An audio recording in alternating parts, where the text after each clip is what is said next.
Hello everyone. आज हम लोग फिजिकल एग्जामिनेशन इन पीडियाट्रिक्स पढ़ रहे थे। ठीक है, उसमें अब हम लोग नेक्स्ट लेक्चर करेंगे। इससे पहले हम लोग physical examination of head, ear, eye, nose, buccal cavity और चेस्ट, इन 6 के बारे में हम लोग पढ़ चुके हैं।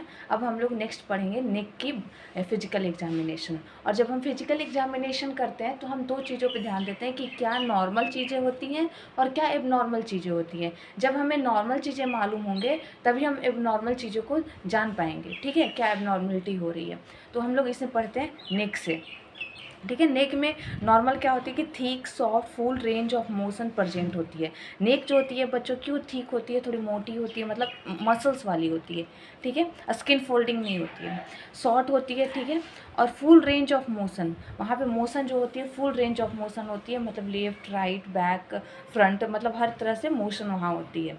अब नॉर्मल में क्या आ जाती है, टॉर्टिकोलिस। टॉर्टिकोलिस क्या होती है कि fixation of head due to spasm. ठीक है, ड्यू टू है यहाँ पे, DUE। ठीक है, ड्यू टू अस्पाजम। अस्पाजम की वजह से उसका जो नेक है वो फिक्स हो चुका है। ठीक है, उसका जो नेक है वो फिक्स हो चुका है एक जगह पे। एंड रिजिडिटी और अस्पाजम की वजह से उसका नेक जो है, नेक का मसल्स जो है वो फिक्स हो चुका है, वो मूव नहीं कर रहा है, ना साइड, ना लेफ्ट, ना राइट, एक जगह वो फिक्स है। तो इससे हम लोग बोलते हैं टॉर्टिकोलिस। ठीक है, एंट्रोकोलिस क्या होती है कि fixation of head at interior posture, यानी उसका हेड जो है आगे की तरफ झुका हुआ हो, आगे की तरफ बस फिक्स हो गया होगा, पीछे की तरफ वो मूव नहीं कर रहा है, ना साइड, ना लेफ्ट, ना राइट, कहीं नहीं मूव कर रहा, वो आगे की तरफ फिक्स हो चुका है एंटीरियर साइड से। तो इससे हम लोग बोलते हैं एंटेरोकोलिस बोलते हैं। ठीक है, रेट्रोकोलिस क्या होती है, fixation of head at posterior. इसमें क्या हो रही है कि इसका जो हेड है, बच्चे का हेड, वो पीछे की साइड से फिक्स हो चुकी है, तो उसको हम लोग बोलते हैं रेट्रोकोलिस बोलते हैं। ठीक है, लैटरलोकोलिस, ये समझ आ रही है कि उसका नेक जो है या तो लेफ्ट फिक्स हो चुका है या फिर राइट फिक्स हो चुका है। ठीक है, excessive skin fold on the neck, अगर नेक पे बहुत ज़्यादा स्किन की फोल्डिंग है तो वो डाउन सिंड्रोम को इंडिकेट करता है। ठीक है, किस चीज़ को इंडिकेट करता है, डाउन सिंड्रोम को। ठीक है, समझ आ रही है बात। अगर आपको समझ आ रही है तो प्लीज़ चैनल को लाइक एंड सब्सक्राइब जरूर कीजिएगा। ठीक है, अब नेक्स्ट देखते हैं हम लोग। अब नेक्स्ट ऑर्गन देखते हैं 8 नंबर में, एब्डोमिनल असेसमेंट। ठीक है, एब्डोमेन का। तो फिजिकल असेसमेंट एब्डोमेन का कैसे करते हैं, सबसे पहले इंस्पेक्शन करते हैं, मतलब हम लोग देखेंगे, इंस्पेक्ट करेंगे कि कहीं रेडनेस, ईचिंग, स्वेलिंग तो नहीं है। ठीक है, ऊपर मतलब ओवरव्यू देखते हैं हम लोग, ऊपर से देखते हैं कि कहीं कोई दिक्कत तो नहीं है। ठीक है, ऑस्कल्टेशन करते हैं, उसके बाद ऑस्कल्टेशन स्टेथोस्कोप लेके बाउल साउंड वगैरह सुनते हैं। परकसन करते हैं, परकसन हमें पता है कि इस तरह से उंगलियों पे परकसन करते हैं। फिर पाल्पेशन करते हैं, पाल्पेशन हम ये आगे की उंगली यूज कर सकते हैं, मतलब ये उंगली, या फिर हम इस तरह से हम परकशन करके, पाल्पेशन करके देखते हैं। तो ये इसके स्टेप होती है कि कब हम क्या क्या चीज़ें करते हैं। सबसे पहले इसमें हम लोग इंस्पेक्शन करते हैं, फिर ऑस्कल्टेशन करते हैं, फिर परकसन करते हैं, फिर पाल्पेशन करते हैं। ठीक है, अब इसमें normal bowel sound appears 24 hour of birth. ठीक है, अगर बच्चे की हम कर रहे हैं तो 24 घंटे के साथ साथ 24 घंटे के अंदर अंदर एक बाउल साउंड जरूर सुनाई देगी। और फर्स्ट बाउल साउंड कहाँ सुनाई देती है, फ्रॉम राइट लोअर क्वाड्रेंट। ठीक है, राइट लोअर क्वाड्रेंट, इस तरह से 9 क्वाड्रेंट में डिवाइड होता है हमारा एब्डोमेन, तो यहाँ पे उसकी बाउल साउंड सुनाई देगी। ये होती है राइट साइड और ये होती है लेफ्ट साइड। ठीक है, राइट लोअर क्वाड्रेंट में उसकी बाउल साउंड सुनाई देगी, बाउल साउंड। ठीक है, लेकिन एबनॉर्मल क्या है कि dilated blood vessels on abdomen. ठीक है, अगर उसका एब्डोमेन पे ब्लड वेसल जो है बहुत ज़्यादा डायलेटेड है, डायलेटेड कहने का मतलब आप उसका अगर पेट देख रहे हैं, एब्डोमेन एरिया देख रहे हैं, तो बहुत ज़्यादा वहाँ पे ब्लड वेसल्स डायलेटेड मतलब विजिबल नज़र आ रहे हैं, तो वो इंडिकेट करता है कि वो बेबी जो है प्री टर्म बेबी है। देखिए आप कैसे चीज़ों को समझ सकते हैं। ठीक है, बच्चों को देख के आप समझ सकते हैं कि आपको एज नहीं पूछना कि कब बच्चा हुआ था, आप देख के ये चीज़ें, बहुत सारे ऐसे सिम्टम्स होती हैं ना कि जो देख के आप पता लगा सकते हो कि ये प्री टर्म बेबी है। जैसे कि अभी मैंने वो हेयर से रिलेटेड बताया था। ठीक है, उससे भी आप पता कर सकते हो, ऐसे प्रीवियस वाले लेक्चर मैंने बताया था कि प्री टर्म बेबी की क्या सिम्टम्स होते हैं। ठीक है, तो अगर उसका बाउल साउंड राइट साइड से आ रहा है, राइट लोअर क्वाड्रेंट से, तो ये नॉर्मल है। ठीक है, पहला बाउल साउंड वहीं से आएगा। अगर बेबी में एब्डोमेन पे बहुत ज़्यादा डायलेटेड ब्लड वेसल्स नज़र आ रहे हैं, तो इसका मतलब बेबी जो है प्री टर्म बेबी है। ठीक है, प्री टर्म बेबी है। ठीक है, नेक्स्ट देखिए आप, नेक्स्ट अब लोग हम लोग देखेंगे जेनाइटल ऑर्गन। तो इसमें सबसे पहले मेल बेबी के बारे में देखेंगे। अनडिसेंडेड टेस्टिस, ठीक है, सबसे पहले ये देखते हैं कि उसकी टेस्टिस जो है वो अनडिसेंडेड है। कहने का मतलब कि नीचे जो स्क्रॉटम होती है, ठीक है, स्क्रॉटम में वो टेस्टिस अभी तक पहुंचा ही नहीं। अनडिसेंडेड, डिसेंडेंट का मतलब नीचे की तरफ आ चुका है, अनडिसेंडेड वो नीचे की तरफ वो टेस्टिस आया ही नहीं है, मतलब स्क्रॉटम में टेस्टिस है ही नहीं, वो अभी एब्डोमिनल एरिया में, इंग्वाइनल एरिया में प्रेजेंट है, ठीक है। तो जस्ट बिफोर बर्थ, अब देखिए यहाँ पे थोड़ी सी ये देखिए कि मतलब कैसे उसकी डिसेंडिंग होती है टेस्टिस की। जस्ट बिफोर द बर्थ, जन्म लेने से पहले टेस्टिस जो क्या होते हैं, descend down from the inguinal canal to the scrotum. Inguinal canal से होते हुए जो टेस्टिस है नीचे ये स्क्रॉटम वाले एरिया में आके प्रेजेंट हो जाती है। ये जो यहाँ पे जो स्क्रॉटम होती है यहाँ पे आके ये प्रेजेंट हो जाती है, ठीक है, just before the birth.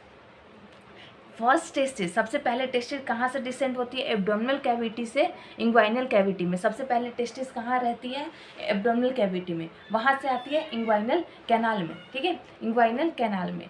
By anti Mullerian hormone, कौन सी हार्मोन इसमें हेल्प करती है, एंटी मुलेरियन हार्मोन, AMH बोला जाता है, ठीक है, या फिर मुलेरियन इनहिबिटरी हार्मोन, MIH, ठीक है। ये होती है 36 वीक पे, ठीक है, 36 वीक पे। अगर कोई बच्चा 36 वीक से पहले जन्म ले लेता है, यानी प्री टर्म बेबी है, तो उसमें जो होगा ये डिसेंडिंग ऑफ टेस्टिस नहीं हुआ रहेगा। तो एक ये भी साइन है प्री टर्म बेबी की कि उसका जो टेस्टिस होगा वो स्क्रॉटम में प्रेजेंट नहीं होगा। समझ आ रही है बात? जिस तरह से अभी मैंने बताया कि उसका एब्डोमेन पे ब्लड वेसल डायलेटेड होगा तो वो प्रीटर्म बेबी को इंडिकेट करेगा। ठीक उसी तरह अगर उसका टेस्टिस स्क्रॉटम में नहीं पहुंचा है तो वो भी एक प्रीटर्म बेबी को डिनोट करेगा, ठीक है, इंडिकेट करेगा, क्योंकि 36 वीक में एब्डोमेन से तो इंग्वाइनल में आ रहा है अभी। अगर इससे पहले बच्चा जन्म ले रहा है तो वो नहीं रहेगा, ठीक है। नेक्स्ट देखते हैं first testis descending. Next testis जो है वो डिसेंड होंगे, इंग्वाइनल से डिसेंड होंगे, वो कहाँ आती है, स्क्रॉटम में आती है। इंग्वाइनल से होके वो स्क्रॉटम में आती है by help of androgen hormone, androgen की हेल्प से।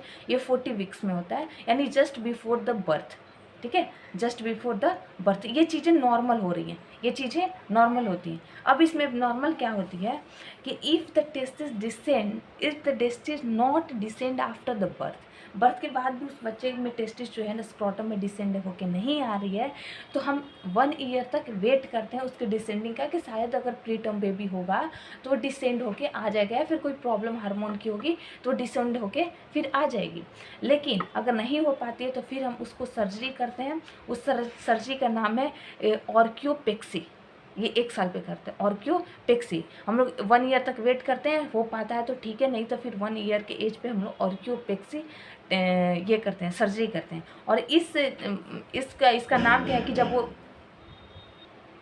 तो उसे हम क्या कहते हैं, क्रिप्टोकाइडिज्म, ठीक है, क्रिप्टोकाइडिज्म, ठीक है, क्रिप्टो ऑर्किडिज्म भी बोलते हैं इसे, ठीक है, क्रिप्टो ऑर्किडिज्म इसे बोलते हैं। इस सर्जरी को हम लोग बोलते हैं ऑर्कियोपेक्सी, सर्जरी का नाम याद रखिएगा, ठीक है, क्रिप्टो ऑर्किडिज्म। जब 1 साल तक उस बच्चे की टेस्टिस डिसेंड होके स्क्रॉटम में नहीं आती है तो उसको बोलते हैं क्रिप्टो ऑर्किडिज्म, और उस सर्जरी को बोलते हैं ऑर्कियोपेक्सी। अब नेक्स्ट देखते हैं कि और क्या मतलब एबनॉर्मलिटीज हमें जेनेटल ऑर्गन में मिल सकते हैं, मेल जेनेटल ऑर्गन में। पहला है phimosis, non retracted foreskin. Foreskin क्या होती है कि पेनिस होता है, पेनिस के ऊपर जो स्किन होती है इसे हम लोग बोलते हैं फोरस्किन। ये क्या है, फोरस्किन, ठीक है, और ये क्या है हमारा पेनिस। तो इसकी फोरस्किन जो है वो रिट्रैक्ट ही नहीं हो पाती है, नॉन रिट्रैक्टेड होती है। रिट्रैक्ट करने का मतलब रिट्रैक्ट ये हो ही नहीं पाती है, ऊपर की तरफ नहीं हो पाती है, तो इसे हम लोग बोलते हैं फिमोसिस। ये 2 रीजन्स हो सकते हैं, फिजियोलॉजिकल या फिर पैथोलॉजिकल। पैथोलॉजिकल या फिर किसी इन्फेक्शन की वजह से या फिर सर्जिकल मैनेजमेंट की वजह से ये चीज़ें हो सकती है, ठीक है। फिजियोलॉजिकल देखते हैं, एट बर्थ होगी। मेडिकल मैनेजमेंट इसकी क्या है कि ये बर्थ से ही ऐसा अगर हो गया है तो हम लोग तुरंत वहाँ स्टेरॉयड अप्लाई करते हैं, बीटामिथासोन 6 से 8 वीक तक BD देते हैं। For loosening of four skin की लूजनिंग के लिए हम लोग यहाँ पे स्टेरॉयड देते हैं, बीटामिथासोन। और उसके बाद हम लोग क्या करते हैं कि फिर भी रिट्रैक्ट नहीं हो पाता है तो 6 to 8 ईयर्स पर 7 to 8 ईयर्स पे इसका हम लोग सर्जरी करते हैं। उस सर्जरी का नाम है सर्कमसिजन, ठीक है, उस सर्जरी का नाम क्या है, सर्कमसिजन। नेक्स्ट है यूरेथ्रल ओपनिंग। यूरेथ्रल ओपनिंग हम लोग ये चीज़ पढ़े थे पहले भी, सेकेंड ईयर में, ठीक है। तो urethral opening, normal urethral opening he present at mid line, ठीक है। नॉर्मल यूरेथ्रल जो ओपनिंग होती है वो मिड लाइन में प्रेजेंट होती है, लेकिन वही अब नॉर्मलिटीज क्या होती है कि इपीपेडेसिस या फिर हाइपोपेडेसिस हो जाए, कि मतलब यूरेथ्रल ओपनिंग या तो ऊपर की तरफ हो या फिर नीचे की तरफ खुलती हो, तो ये एक एबनॉर्मलिटीज का साइन है, एबनॉर्मल चीज़ें हैं। तो urethral opening upper side of penis, penis upper side में हो रही है तो इसे इपीपेडाइटिस बोलते हैं।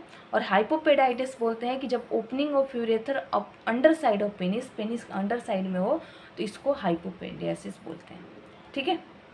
इतना समझ आई? अगर आपको समझ आ रही हो तो प्लीज़ चैनल को लाइक एंड सब्सक्राइब जरूर कीजिएगा और अपने दोस्तों में शेयर भी कीजिएगा। नेक्स्ट अब हम लोग देखते हैं फीमेल बॉडी में क्या क्या प्रॉब्लम आ सकती है। नॉर्मली फीमेल बॉडी में लैबियम मेनोरा जो होती है कवर की होती है लैबियम मेजोरा को, ठीक है, कवर विथ लैबियम मेजोरा, ठीक है, सॉरी, ये होती है सबसे बाहर, ये होती है सबसे बाहर लैबियम मेजोरा, ठीक है। लैबिया ये अंदर वाली होती है लैबियम माइनोरा, माइनोरा, ठीक है। फिर यहाँ पे आती है क्लाइटोरिस, फिर आती है यहाँ पे यूरेथ्रल ओपनिंग, और यहाँ पे आती है, ये होती है क्लाइटोरिस, ये होती है यूरेथ्रल ओपनिंग, और ये होती है वेजाइना, ठीक है। इस तरह से होता है। तो लैबियम मेजोरा जो है, लैबियम माइनोरा, ठीक है, लैबियम माइनोरा को कौन कवर किए हुए? लैबियम मेजोरा, मतलब ये बाहर वाली जो कवरिंग है वो अंदर वाली कवरिंग को कवर किए हुए हैं, ठीक है। तो ये नॉर्मल चीज़ होती है। If covering is not present indicate pre term baby, अगर कवरिंग प्रेजेंट ना हो, ठीक है, तो ये इंडिकेट करती है प्री टर्म बेबी है, ठीक है। स्मैग्मा क्या होती है? White discharge from the genital organ, अगर बच्चा जन्म लेता है उसके बाद उसके जेनाइटल ऑर्गन से वाइट डिस्चार्ज निकलता है तो ये कोई डरने वाली बात नहीं है, ये डिसअपियर हो जाता है 1 से 2 दिन में, और ये डेड एपिथेलियल सेल्स होती हैं, ठीक है। कुछ डेड एपिथेलियल सेल्स होती हैं जो कि डिस्चार्ज के रूप में बाहर निकलती है जेनाइटल ऑर्गन से, और ये 1 से 2 दिन में ये डिसअपियर खत्म हो जाती है। स्यूडोमेंसुरेशन क्या होता है कि scanty bleeding from genital organ, जब जेनाइटल ऑर्गन से थोड़ी बहुत ब्लीडिंग निकलती है तो इसे हम लोग बोलते हैं स्यूडोमेंसुरेशन। बच्चा जन्म लेने के बाद तो मेंसुरेशन जा नहीं सकता है, तो स्यूडोमेंसुरेशन का कंडीशन होता है विड्रॉल ऑफ मैटरनल ब्लड, कुछ मैटरनल ब्लड उसमें रह जाते हैं जेनाइटल ऑर्गन में जो कि विड्रॉ होते हैं, बाहर निकलते हैं, ठीक है। अब नेक्स्ट हम लोग बहुत ही इंपॉर्टेंट चीज़ के बारे में पढ़ने वाले, extremities. Normal both extremities are symmetrical, ठीक है। नॉर्मली जो दोनों हमारा पैर होता है, हाथ होता है, वो सिमेट्रिकल होता है, एक बराबर होता है, एक जैसा होता है, 5 उंगलियां होती है, एक नॉर्मल चीज़ है। लेकिन वही जब एबनॉर्मलिटीज़ दिखते हैं तो एबनॉर्मल में क्या दिखते हैं? Club foot. क्लब फुट में मोस्ट कॉमन क्या होता है? टेलिपस इक्विनो वायरस, ठीक है। आप इसका मीनिंग समझिए, यहाँ पे इसका मीनिंग है सारे का। टेलिपस का मतलब होता है फुट, इक्विनो का मतलब होता है अपवर्ड हील, उसका हील जो है, इसका फिंगर इस तरह से रहेगा, उसका हील जो है ऊपर की तरफ उठा रहेगा। कैलकंसस मतलब होती है अपवर्ड सोल, उसका सोल जो होता है ऊपर की तरफ, उसका सोल इस तरह से ऊपर की तरफ होगा। वायरस मतलब होता है इनवर्ड मूवमेंट, बच्चा जो है अंदर की तरफ ऐसे ऐसे ऐसे ऐसे करके चले अंदर की तरफ। आउटवर्ड मूवमेंट को वेल्गस बोलते हैं, इसको वायरस बोलते हैं, इसको वेल्गस बोलते हैं, आउटवर्ड मूवमेंट। वर्ड्स का ध्यान रखिएगा। तो क्लब फुट में क्या होता है कि टेलिपस फुट, इक्विनो अपवर्ड हील, उसका हील जो होगा नीचे वो टो के सहारे चलेगा, अपने उंगलियों के सहारे चलेगा। वायरस मतलब इनवर्ड मूवमेंट, अंदर की तरफ कर करके पैर चलेगा, ठीक है। टेलिपस कैलकस वेल्गस, ठीक है। इसमें दूसरा भी मिलता है कि उसका सोल अपवर्ड रहेगा, ठीक है, उसका सोल अपवर्ड रहेगा, अंदर की तरफ वो मूव करेगा। दोनों चीज़ होती है लेकिन मोस्ट कॉमन ये होता है क्लब फुट में, ठीक है।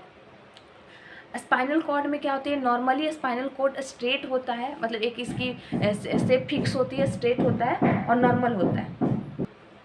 जब वहीं एबनॉर्मल में क्या देखते हैं? काइफोसिस, लोडोसिस, स्क्लोसिस, ठीक है। काइफोसिस में आउटवर्ड कर्वेचर ऑफ थॉरिक्स, ठीक है, inward curvature of lumbar, scoliosis में हो जाता, स्क्लोसिस होगी lateral curvature of spinal cord, ठीक है। इसका आप इमेजेस देख लीजिएगा गूगल वगैरह पे, ठीक है। तो ये रहा आज के लिए कंप्लीट लेक्चर, ठीक है। अगर आपको ये लेक्चर और नोट्स पसंद आई होगी तो प्लीज़ चैनल को लाइक एंड सब्सक्राइब करें और साथ में कमेंट करें कि आपको ये लेक्चर कैसा लग रहा है। Thank you very much.